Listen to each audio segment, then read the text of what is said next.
Ladies and gentlemen, welcome to Turn Right Machine Works. My name is Keith, and we're in here at the K&T playing on a small project. This is a keyed shaft.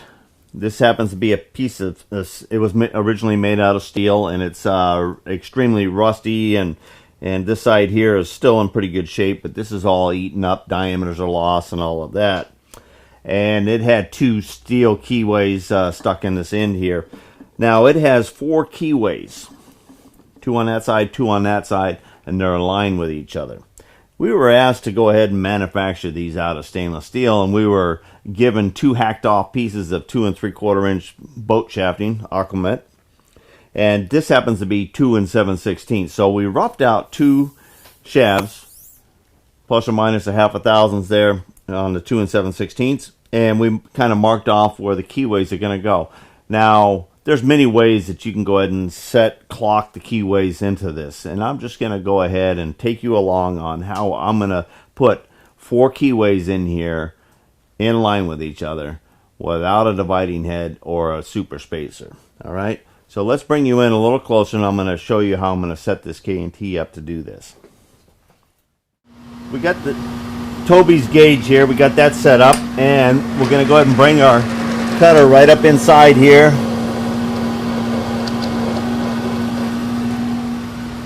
All right, and with the brake off, we're bringing the table all the way this way, so we're putting the cutter against the far side of that T-nut slot there, and it looks like we're about a half a thousandths over the 0 mark there. 1 around, 2 around, and just about a half a thousandths over again. I'm going to move that because we want to just make it equal. About the same pressure going both directions. I got at least 2 teeth making contact inside that keyway. Alright, so what I'm going to do is split the difference. So putting it back on 0 right there. Okay, we're going to lock it down now. Okay, now we're 0 of that. The cutter's 0 with the T-nut slot. Alright, we're going to slide in a stop, and this is just a toe clamp. We got it turned upside down, and we're going to use that surface there as the end stop. Now we can slide our first shaft in here. Alright, now we're going to toe clamp the back side of it.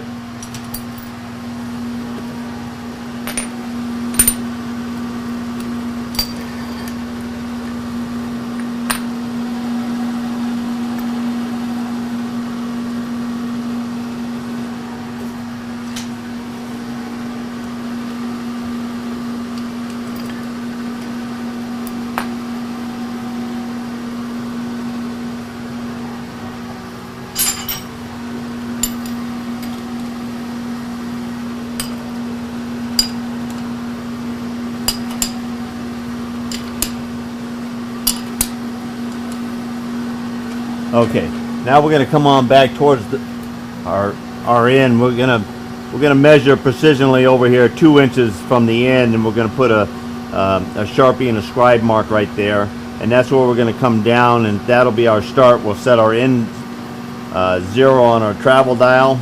We'll mark a spot on the side here, and then we'll run that first key, and we'll put a secondary spot, and we'll mark the secondary spot on the dial if it happens to be other than 0. And that's the plan.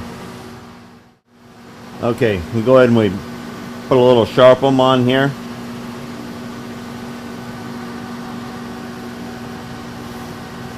We'll let that dry.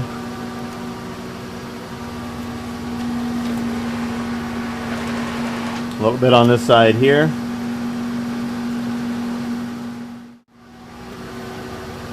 Okay, we've got one scribe line there. We got one scribe line right there. That's going to be our start and our finish right there. Alright, now this is going to be by hand. I'm going to go ahead and take and crank the part up to the cutter, touch, and then we're going to move it and go down to depth at the same time, and when we reach that depth and we reach a cut that's right equal to that line right there, that's where we'll set our first 0. Okay, we're rolling along. We got our forward and aft axis here. And we're going to go ahead and we're going to hand crank it back there. We've got our right hand on our knee, and we're bringing the knee up.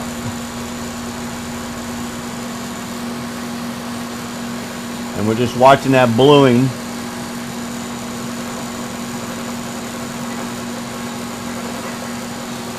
Now as soon as that cut comes out to the outside edge of the wheel itself, and I'm going to get on this other side here so I can actually see it.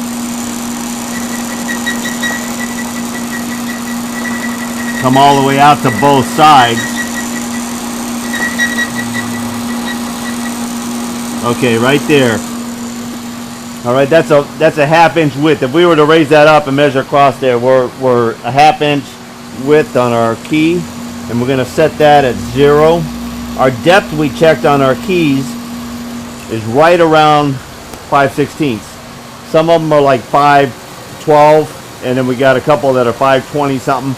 But I am going to presume that they want them at least 5/16 of an inch deep, and that's what we're going to make ours. All right. Now you can see we're about 1/8 of an inch. Get my Sharpie here. It's a lot safer to put my Sharpie in here than my finger and point. All right. So we're about 1/8 of an inch on that side of the line. So I'm going to go ahead and I'm going to crank her down, but I'm going to be pulling her back here so that I make sure that the start of the cut is no farther back than that line right there. And then when we get to it, I'll be able to set 0, and then from then on, all of our plungers will be set at 0 and straight down and then go.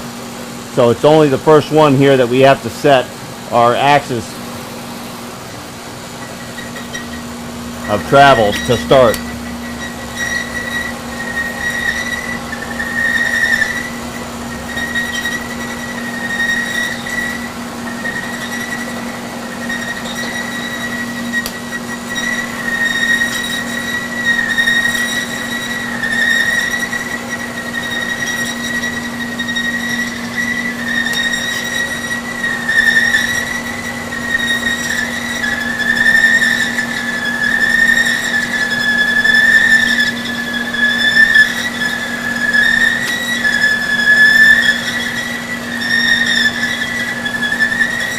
Okay, starting to come up to that line again, so you can see it moving when there's 1/8 of an inch.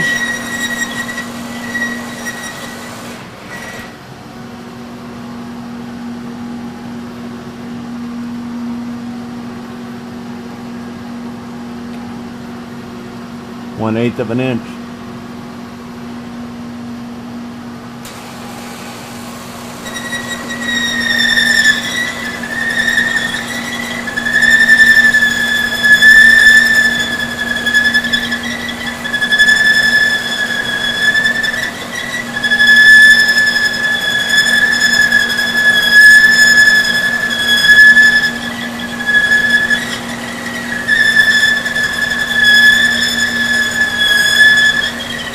Okay, that's 1/4 of an inch right there.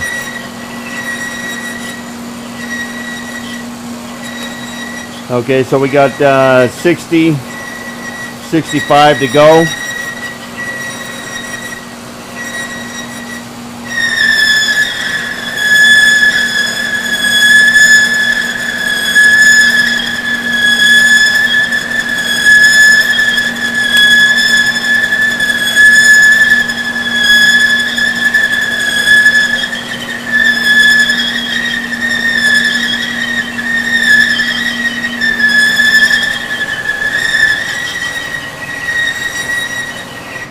Okay, we're to full depth, and the cut starts right at that line right there.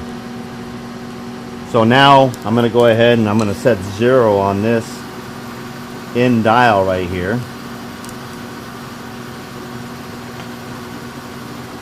And I'm going to go ahead and take Had my edge of my table here. Of course you can't see it, but I put a Sharpie line vertical on the edge of my table. Just a good reference mark, that's all it is. Alright, now our travel forward is only going to be about a half an inch. And I'm going to run coolant. So I'm going to turn on the coolant now. I get asked all the time what kind of coolant I put in here, and I just changed this out. So I use Trim E206.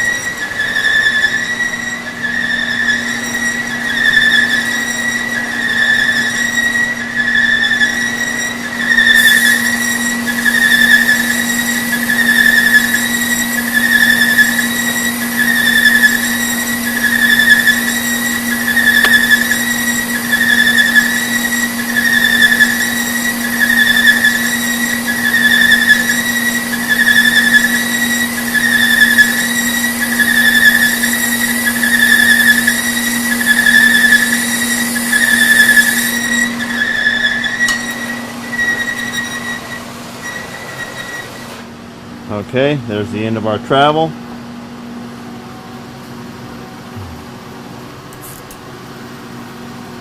And I'm putting a Sharpie mark on the travel dial, or the dial, and another Sharpie mark on the side of the table here.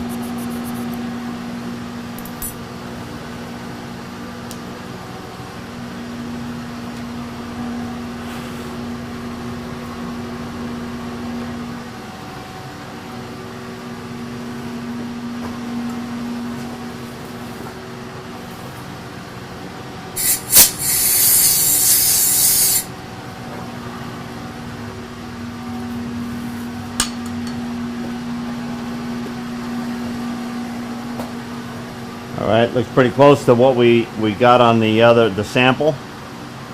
The radius of our cutter is probably just a little bit larger than the radius of the original one, because the flat at the bottom is just slightly shorter. Okay, our block just barely starts in here. We're going to go ahead and we're going to pull this out. We're going to deburr this. We're going to tap this in, and then we'll be able to rotate this around and drop it into the slot. Okay, we deburred that side. Now,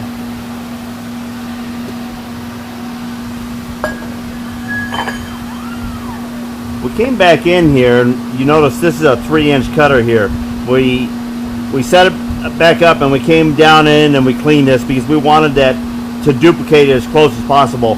We spotted this cutter up on our wall there, and we go, hey, let's check it out. So we did check it out, and it's exactly the cutter that we need. Alright, we're going to rotate this 180 over, and we're going to locate that right into that slot.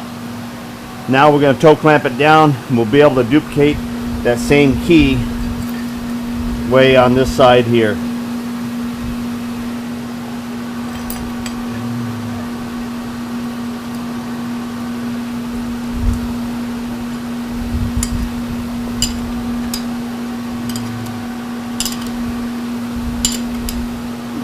Even though we have the table marked, we're going to go ahead and take a Sharpie and we're going to mark it on this side as well. Okay, here we go. And we're at our 0 mark. And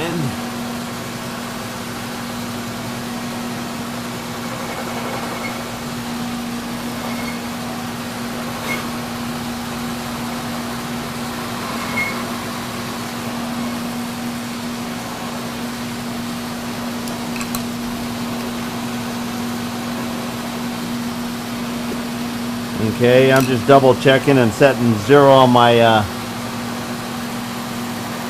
foot there. Okay, here we go.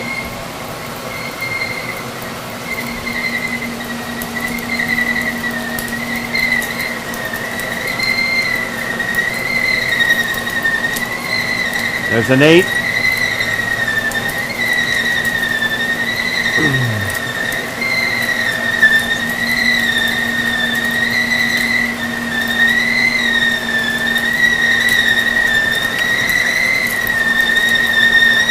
There's a 1/4.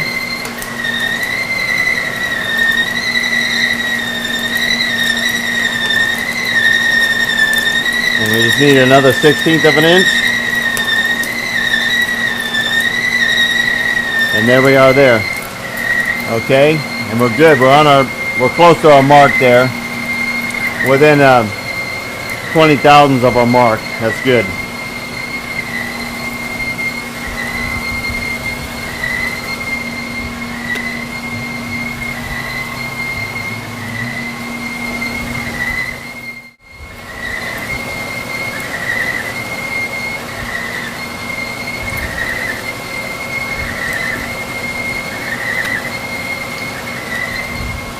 And there we go.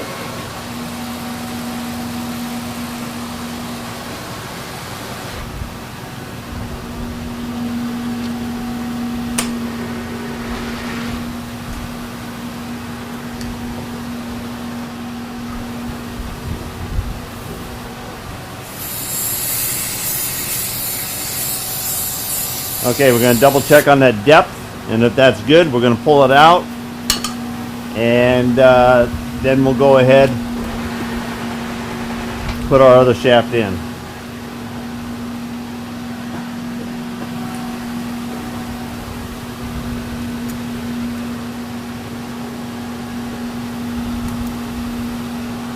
And that depth double checks. Okay. All right, we've done the small end on both shafts, so now we're going to do the long end. So I put the key in over here, and we're going to rotate this. We're going to put it against the stop there, and we're going to locate that right into the slot there. Now this key comes down here a little bit, so we got to give our clamp just a little bit more room here. And this one here, we can just come out on the end, and I dropped my step block here.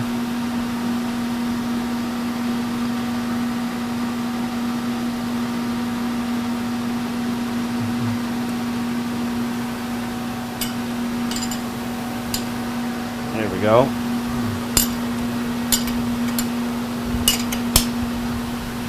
No dialing or indicating it.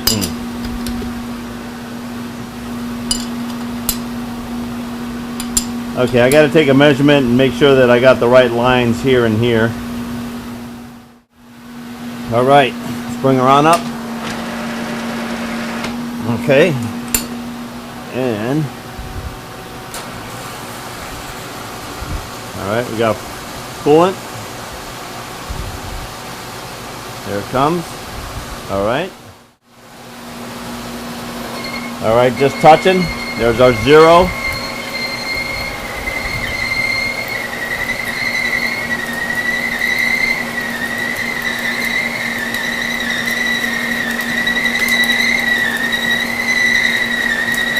Okay, there's 1/8 of an inch.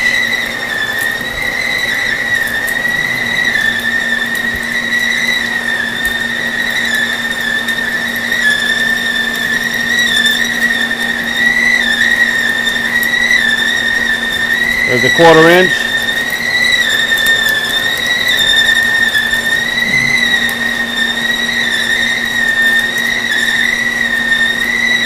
There's 65 more. Here we go.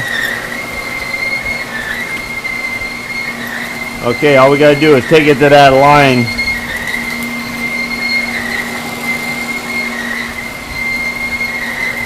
Line right there.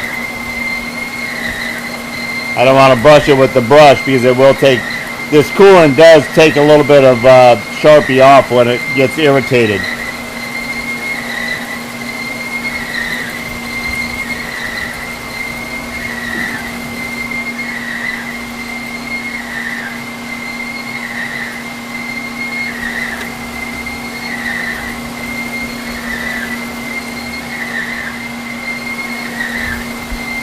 Usually just a little light pressure with the air nozzle blows the chips away.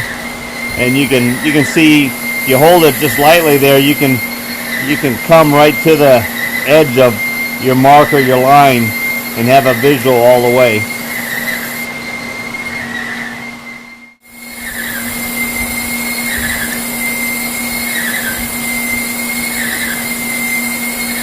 Okay, I'm gonna go look at my dial and see what I want to go to or mark where I'm at.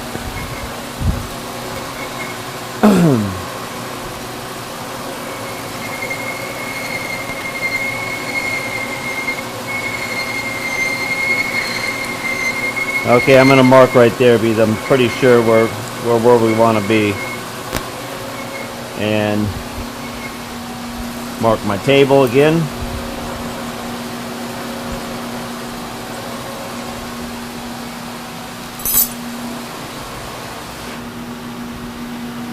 All right, and down.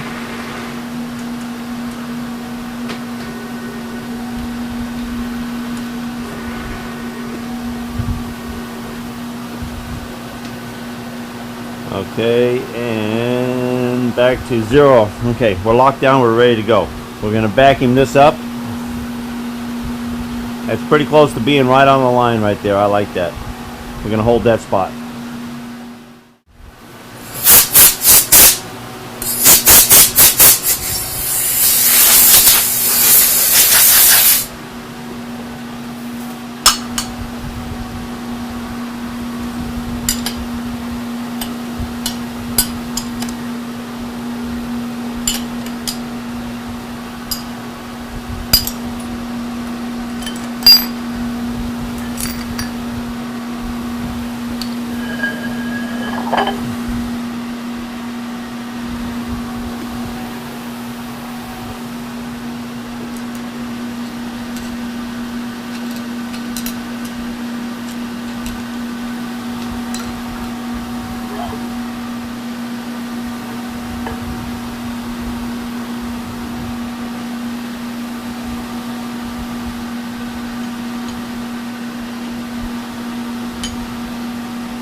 There we go.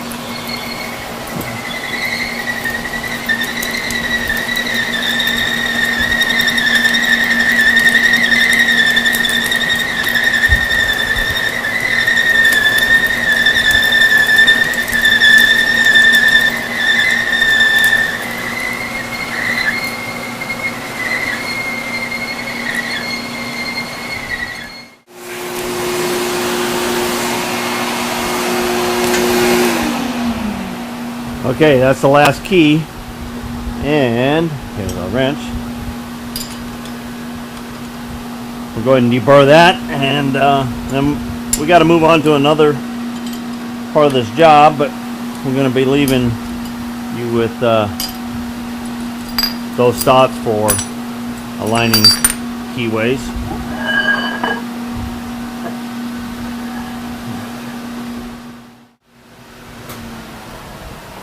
Alright, we went ahead and finished deburring the keyways in this end of the shaft. The other one we got in the lathe ready to go for our next project.